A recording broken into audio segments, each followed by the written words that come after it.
EWTN. I don't understand why I have to earn salvation. 1-833-288-3986. What's stopping? Why do I need to confess my sins to a priest? What's stopping you? This is Called to Communion with Dr. David Anders on the EWTN Global Catholic Radio Network. Hey, look at that. We made it to Friday. What do you know? Hey, welcome again to Call to Communion here on EWTN Radio. It's the program for our non-Catholic brothers and sisters. If you've got a question about the Catholic faith, hey, we're here for you. Here's our phone number, 833-288-EWTN. That's 833-288-3986. Outside North America, please dial 1 and then 205-271-2985. You can also text the letters EWTN to 58177. Wait for our response, and then once you get that response, text us your first name and your brief question. Message and data rates may apply. You can also send us an email if you'd rather do that. The address is ctc@ewtn.com, ctc@ewtn.com. Pedro Quiles, our producer. Matt Gabinski is our phone screener. Rich Jesse handling social media. If you would like to ask us a question via YouTube, well, we're streaming there right now, live. Look, I'm waving at you. Just put your question in the comments box, if you would, please. And then Rich will shoot that to us here in the studio, and we're off to the races. I'm Tom Price along with Dr. David Anders. Tom, how are you? Very well. How are you, sir? I'm doing all right, thanks. Weekend plans for you? Well, you know, I got infinite lists that I got to run down and accomplish. So it's going to be the accomplishment of lists. We have spending this. all the time with family.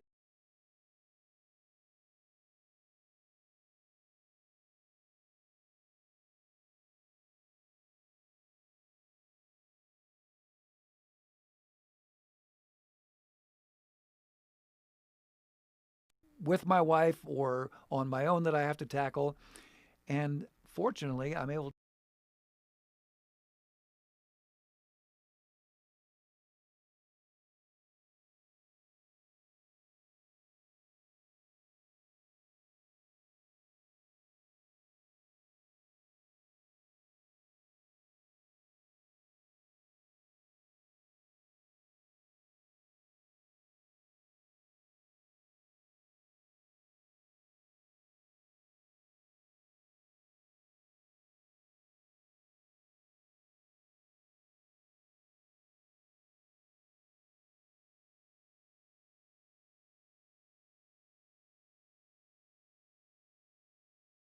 What you don't have to do.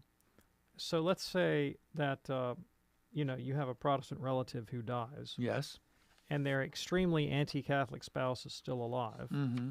You don't have to send a mass card to the remaining spouse to explain that you're having, a suite of Gregorian masses said for the repose of the soul of their loved one. That is probably not going to comfort in those circumstances. Probably not. You have the masses said, but you don't have to be provocative about it. Very good. Jane, thank you so much for your text. Sorry we couldn't tackle it yesterday, but as I mentioned earlier, the program was ending, so we just couldn't do it. Glad we could do it today.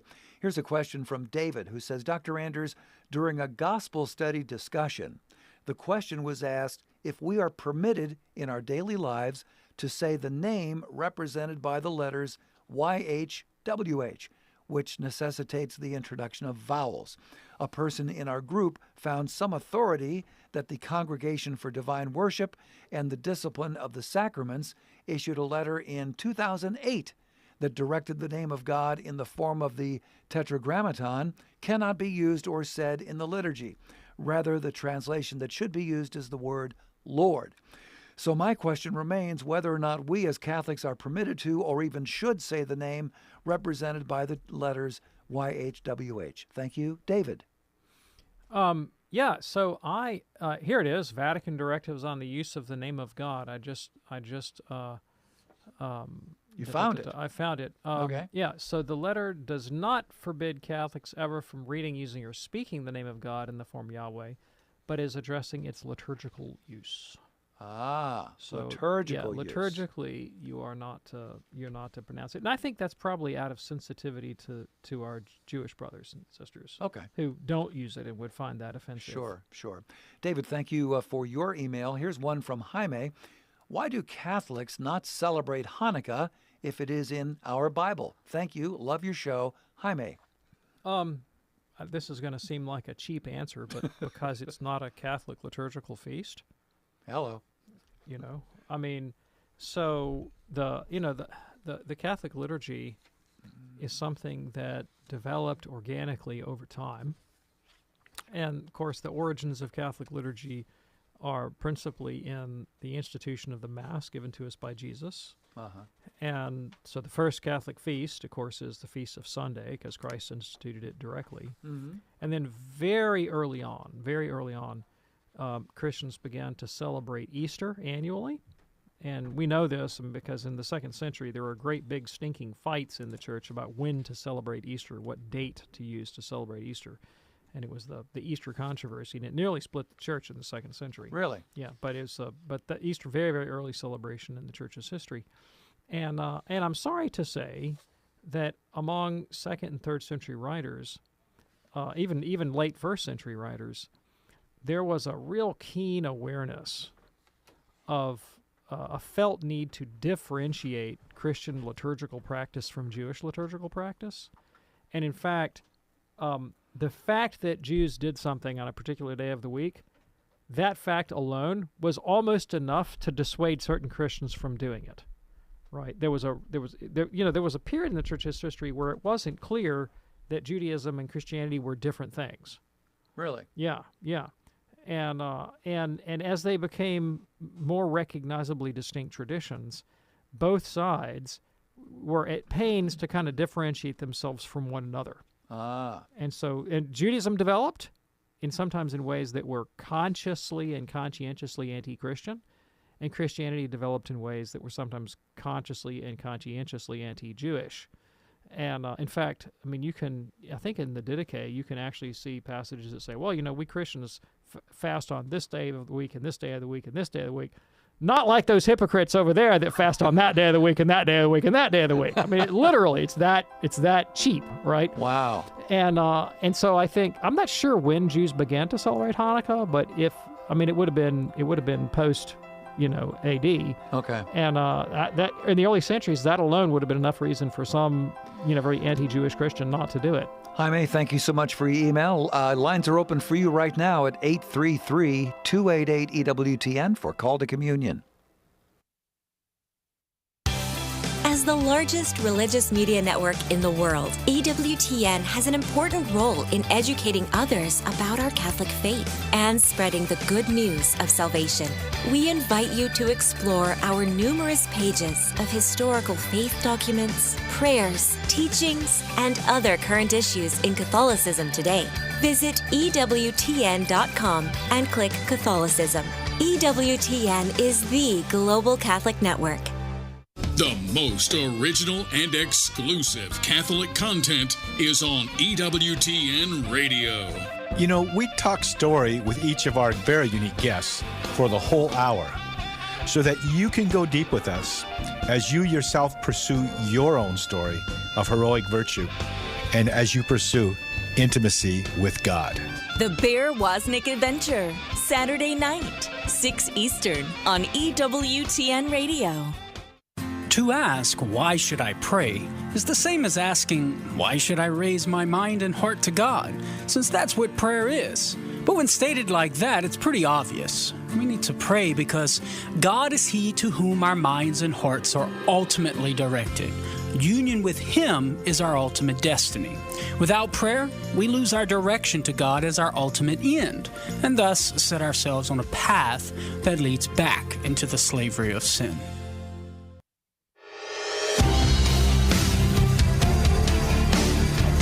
It's Called to Communion with Dr. David Anders on this Friday afternoon here on EWTN. Our phone number 833-288-EWTN. That's 833-288-3986.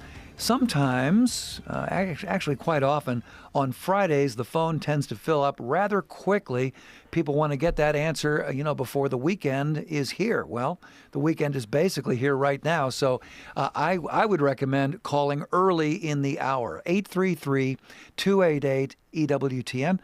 You don't want to have to sit on hold for X number of minutes and then find out the show's over. That would not be good. 833-288-EWTN. Here's something else that is good, carrying the EWTN app on your phone. It is fantastic. You can enjoy EWTN live TV and radio streams like this program, audio and video on demand like this program, EWTN news, program schedules, prayers, devotionals. It is all right there on the absolutely free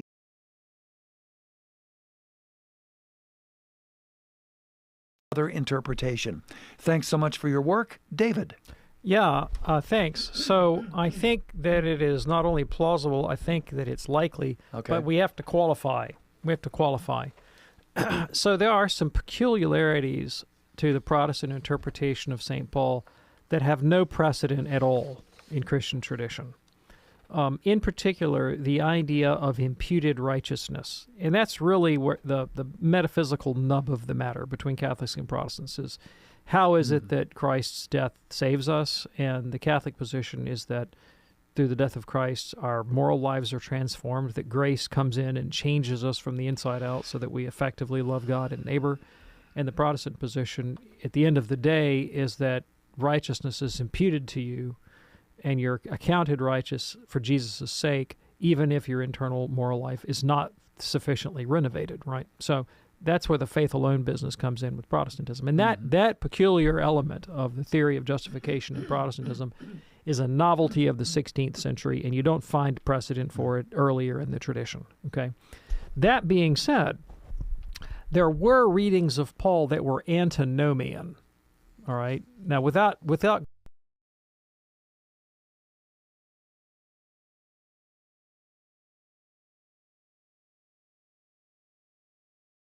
early Christian writer Marcion was, Lutherans sometimes like to think of Marcion was that, based on his reading of St. Paul, was that not just the Mosaic Law, but the whole Old Testament legislation and dispensation, including the Old Testament God, were all kaput, null and void, and evil and to be thrown away. And so he purged his New Testament of any Judaism.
Community, Kansas, celebrating 9.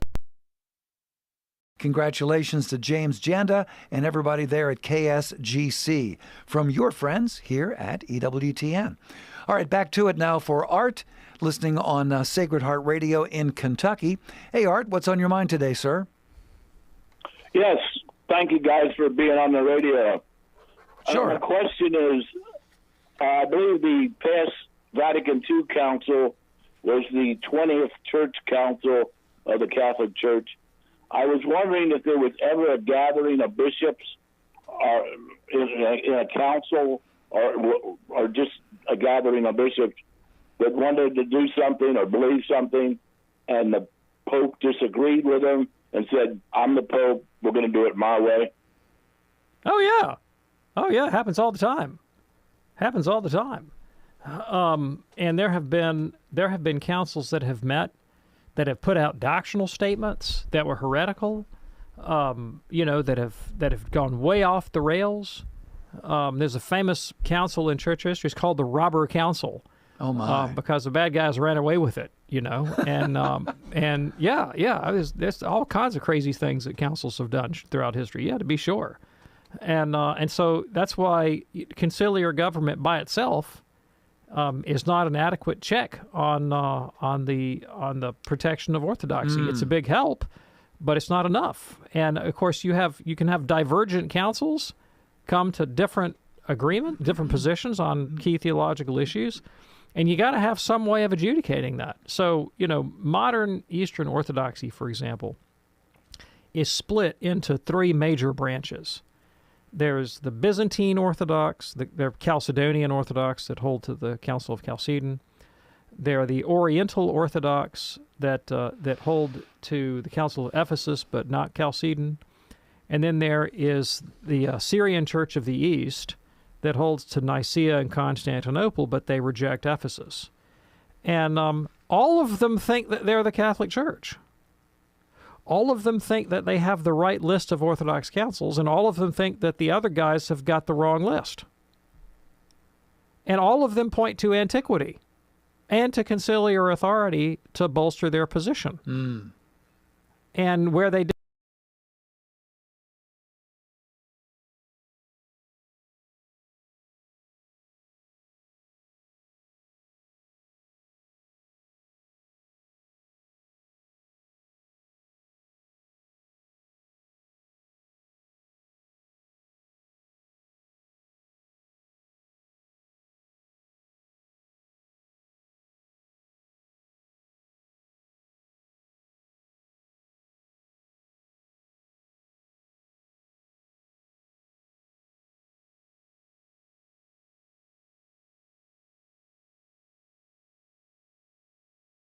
guys, we're all going to go this way. Yeah. You're either with me or you're against me. And if you stay in Peter's boat, you're a Catholic. Now, Peter may be a drunken sailor, but if you're in his boat, you're a Catholic, and that's the way the church is going. Okay. Is that answering your question, Art? Yes, it does. Thank you very much. You have a good holy day.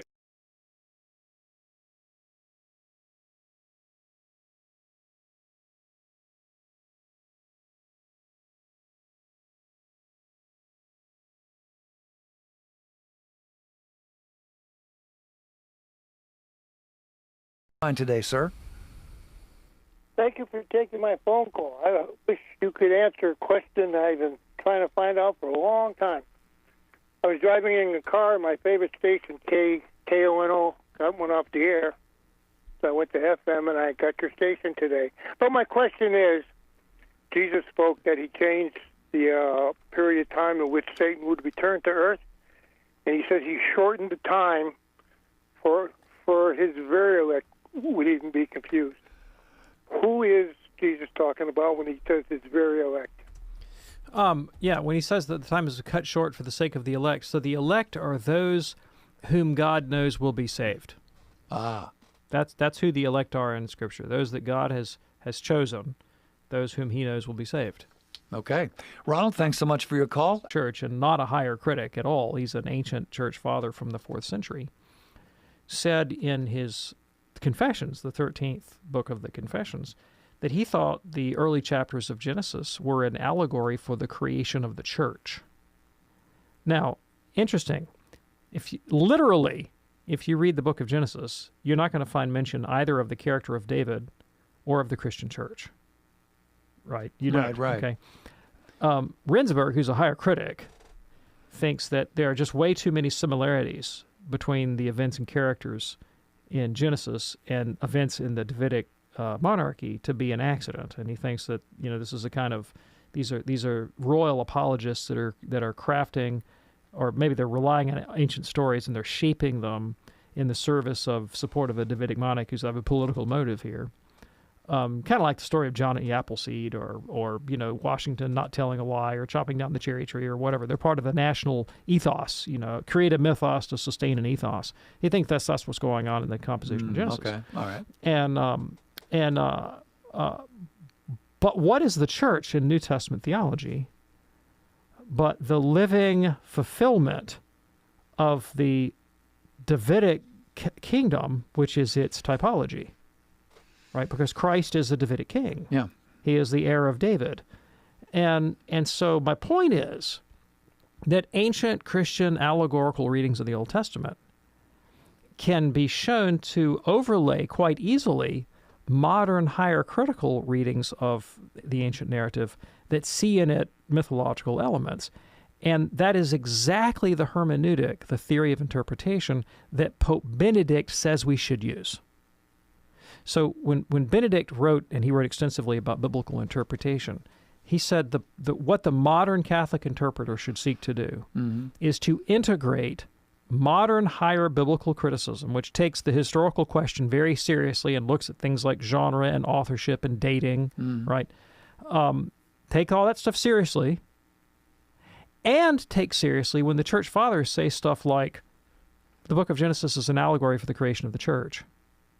That both those things can be true at the same time, because the church has always distinguished the literal sense is what was the sacred author actually trying to accomplish? And maybe like bolstering the Davidic monarchy is one of the things he had in mind. But the payout comes at the level of the spiritual interpretation. And what does that say to us today about our relationship with Christ? And St. Augustine looks at this story with its very ecclesiastical elements and says, we can find in here a picture of what it means for us to be church today in relationship to Jesus, who we find in the celebration of the liturgy, who is our Davidic king, right? And so you're asking me now a semantic question about the meaning of the word myth, right?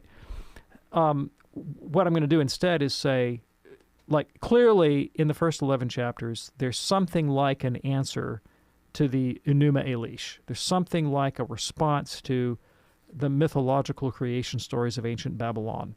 And the sacred authors are telling a story of the origin of the world that gives a different account from the Babylonian account that places mankind in a different position vis-a-vis the divinity, right?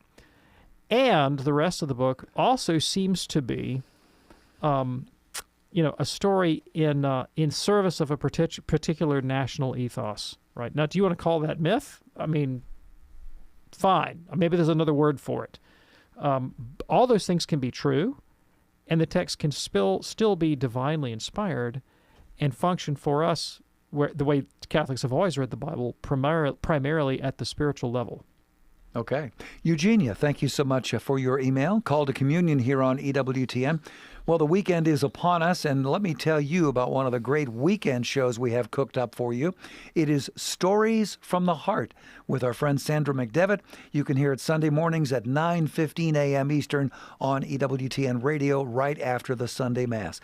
This is a great program, Stories from the Heart, featuring Catholic inspirational stories that are uplifting and bringing the heart and soul closer to the God. Sandra is so good at this. She tells stories spanning the late 1800s to the present day. Again, Sunday morning, 9:15 a.m. Eastern, right after the Holy Sacrifice of the Mass, only on EWTN Radio. All right, back to the phones now for Sarah in Pennsylvania, listening to JMJ Radio. Hello, Sarah. What's on your mind today? Yes. Could you explain what's going on with the traditional Latin Mass movement. There are some groups that seem to have some dangerous opinions on the current Pope, the current Mass, Vatican II, and who is Marcel Lefebvre, and how should we understand him? Yeah, thanks. I appreciate the question. So what's called the traditional Latin Mass, well, tradition is an ambiguous word. It is. The traditional Latin Mass that you would celebrate, in a Latin Mass parish today, is not identical in every respect to the Mass that came out of the Council of Trent in the 16th century. It has been updated, minor revisions over the years. Right? Like even most recently by Pope Paul VI. So it's not like word for word what the apostles said, is my point, right? And but in its larger shape, it sort of came into being in the 16th century. And the reason it came into being in the 16th century is because there was liturgical variety in late medieval Europe. And you could travel around Europe and you could find the Mass celebrated with a lot of regional variation. And when the mendicants, that is to say the Franciscans, the Dominicans, the Augustinian hermits, and the like, were missionizing, and they went all over the place, when they were priests, they would carry their particular form of the Mass with them. The Dominicans actually had their own rite. They had a distinct rite. It's the Dominican rite of the Mass. It's still a legitimate Catholic rite today. And so you would find liturgical texts and practices that would conform more or less to some particular religious order. And the Franciscans were the best represented. So there were, the most common variant in the 16th century was the Franciscan version. Okay. And so when the Pope said, we need to standardize the celebration of the Mass, let's take a base text that's widely familiar to people. He selected a Franciscan version of the Mass, and the Mass was diverse at that time. Uh-huh. And that became kind of the root text from which liturgists then went to work and composed, the details of what would become the so-called traditional Latin Mass. Now, I give you that background history because it's really important to understand that the Latin Mass itself has an evolution and a development, right? And, of course, Jesus didn't say the Mass in Latin. He would have said the Mass in Aramaic. And the embellishments that grow up around the liturgy instituted by Christ are different in different cultures. So they took, different forms in the West from the East. There were multiple different Latin rites. So, what we call the Roman rite of the Mass was just one rite. You have a Mozabaric rite. You have a Milanese rite. You had a Sarum rite. There were lots of different rites that emerged in the West. All right, the Tridentine rite is just one of them.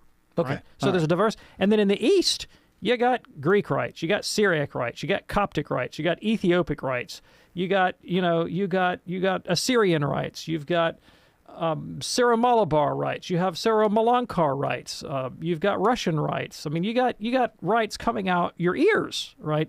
Because as the Catholic Church grows throughout the world, the embellishments that grow up around the liturgy are culturally variable. All right, I emphasize this because it's you don't want to have the naive position that the traditional Latin Masses, that's just the original Mass. That's just the way it's always been. It's never been the way it's always been. Right? It's beautiful. It's old. It has roots in antiquity, of course. Yeah. Right. It's venerable, and many people have come to holiness through its celebration. Right. Okay. Does that mean it's unassailably perfect and nothing could ever compete with it? No. There was a big movement in the 19th century called, interestingly enough, the liturgical movement. The rationale of the liturgical movement was to get lay people interested in the liturgy as such. Why would you need such a movement? Well, because the way the liturgy had often been celebrated was in a way that the lay people were largely disconnected from. And it would not have been at all uncommon, either in the late Middle Ages or even into the 20th century, to find little old Italian grandmothers that would go to Mass with their rosary beads and pray their own private prayers and devotions while the priest did his thing up at the altar, with very little concern for what was going up on the altar, except maybe for the consecration and the communion. All right? And so there was a felt need to educate people in the use of the liturgy to promote the active participation of the lay faithful. because the traditional Mass could be celebrated in a way that did not encourage the active participation of the lay faithful. Some people would have actively participated, but not all. And so that note of active participation became the key issue at the Second Vatican Council. And the document that came out of the Second Vatican Council, Sacrosanctum Concilium on the Reform of the Liturgy, said that's paramount to promote the active participation of the lay faithful. That does not mean that the lay faithful get up at the altar and read a lot of texts. It means that they're conscious of what's going on and that they're praying and they're offering themselves along with the sacrifice of Christ. That's what the active participation of the lay faithful means. And so the Reform of the Liturgy that came out of the Second Vatican Council was theoretically in service of that active participation. So one of the developments, made a lot of sense, was let the thing be said in the vernacular so it's more intelligible to more people. Mm-hmm. All right? Use a lot more scripture reading and a lot more of the Bible. And there are other developments as well. Okay. They actually introduced new Eucharistic prayers, but there's different ones. And it became the ordinary form of the Mass, meaning that the standard rite is the one that came out of the Second Vatican Council. So I think I've already answered the question, how should you feel about the Latin Mass? Well, it's beautiful. It's old. It's edifying. You know, it's lawful under certain circumstances. Mm-hmm. But it's not the only show in town, right? And it's not like it's the one normative form that you have to do or you're a bad Catholic, right? It's never been the perfect Mass. There's always been variety in the history in Catholic liturgical tradition, and people have always come to holiness. There have been saints that have lived and died throughout the centuries and gone to heaven without ever attending one Latin Mass, right? So, you know, it's not normative for salvation. Now, you're right, there's controversy about it because there are ideologues who maintain that the Latin Mass and the Latin Mass alone is edifying, efficacious, or even valid. And that position is false. It's a false position. And the way we know it's false is sacred tradition and the teaching of the magisterium are against it. And the popes have repeatedly said that's not true, right? It's not the only valid Mass. Archbishop Lefebvre was a French bishop who objected not only to the reform of the liturgy, but to the whole Second Vatican Council. And he established a priestly society called the Society of St. Pius X for the purpose of preserving what he saw as the traditional patrimony of the Catholic Church, the celebration of the Mass in Latin, and resistance to some of the theological developments of the Second Vatican Council. And that act was not itself schismatic or disobedient. But he wanted to ordain bishops within his society, and he had no authority to do so, and the Pope forbade him to do so. Pope John Paul II said, you may not ordain bishops to your society. And Lefebvre did it anyway, and he got himself excommunicated and got all of his bishops excommunicated. And that society still exists today. The excommunications have been lifted, and that was a unilateral act of generosity on the part of the Pope in a hopes of reconciling those folks. They do not possess any jurisdiction in the Catholic Church or any canonical status. They operate outside of direct obedience to the Holy Father, and they're in a deuce of a position, if you ask me. And so they're among those ideologues that I mentioned. Does that answer your question, Sarah? Yes, thank you. All right. Thanks so much for your call. Call to Communion here on EWTN. Let's go to Bill in Southern California, listening online, EWTN.com. Hey, Bill, happy feast day to you. What's on your mind today, sir? Quick question. I know we're running out of time here. And based on Dr. Anders' excellent early discussion, it really helped me understand a lot about imputed righteousness. I was a Protestant for most of my life and became Catholic largely thanks to Dr. Anders. Here's the question. Can the Protestant view of imputed righteousness open the door to a risk of laxity in regards to moral development and deportment? Of course it can. Of course it can. Now, but although that's true, I have to say that I grew up among Protestants. And the Protestants who raised me and who taught me and mentored me were some of those moral, decent people I've ever known. And, I had a Southern Baptist grandfather who would roll over at his grave if he knew I'd become Catholic, who was one of the finest people I ever met in my entire life. I mean, he wouldn't have known moral laxity if it beat him over the head with a cannonball, right? I mean, he was a fine man of incredible integrity. My father, raised a Southern Baptist, became a Presbyterian, was a Presbyterian elder, never known a finer man in my life, was a moral exemplar to all those around him. My mother, God bless her, she's still living, just an absolute trooper, wonderful woman, to whom I owe my life and so many good things. Have nothing but the highest respect for my parents, my ancestors, many of my Protestant teachers, friends, and mentors. Fine, fine moral people, better than I'll ever be. So if I say that the doctrine of imputed righteousness can tend to moral laxity, I do not want to suggest in the slightest that it necessarily always does so.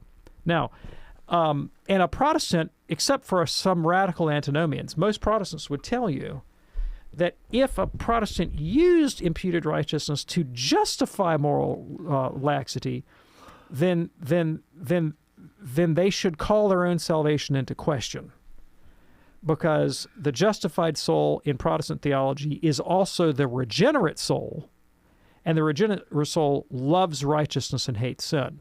And so if you love sin and hate righteousness, they'd say that it's probably not a legitimate faith that you're relying on for your salvation. Now, I think there's all kinds of problems with that position in terms of internal logic, but the fact of the matter is that Protestants would not countenance antinomianism, and even Luther wrote sermons and essays against antinomianism, which is this moral laxity that you're talking about.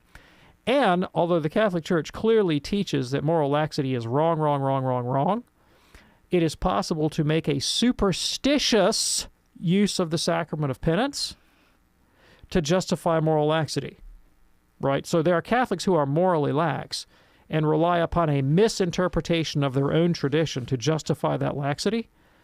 Protestants can, of course, do the same thing, and if they're going to do that, then they would use justification by faith as a justification for their antinomianism. So, answer to your question, yes. Does not mean Protestants are immoral people. Did you hear me say that, Pastor Yes. Fred? Pastor Fred's always writing me. Did not say they're immoral people. Very good people, better people than I am. But yes, that antinomianism has always been a temptation for sola fideists. And that's why Luther attacked it in the 16th century, because he recognized that could be a misinterpretation of his doctrine. Very good. Bill, thanks so much for your call and for your kind words about the program. Fast-moving show here today. Dr. David Anders, a happy feast day to you, sir. You too, Tom. Thank you so much. Don't forget, if you haven't been, it is a holy day of obligation, or as I like to say, a holy day of opportunity.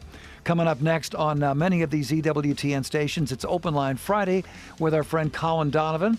He answers your questions on theology. That's coming up next on most of these EWTN radio stations. On behalf of our fantastic team, I'm Tom Price along with Dr. David Anders. We hope that you have a wonderful weekend. We'll see you in here on Monday on next week's editions of Catholic Call to Communion. Until then, have a wonderful weekend and God bless.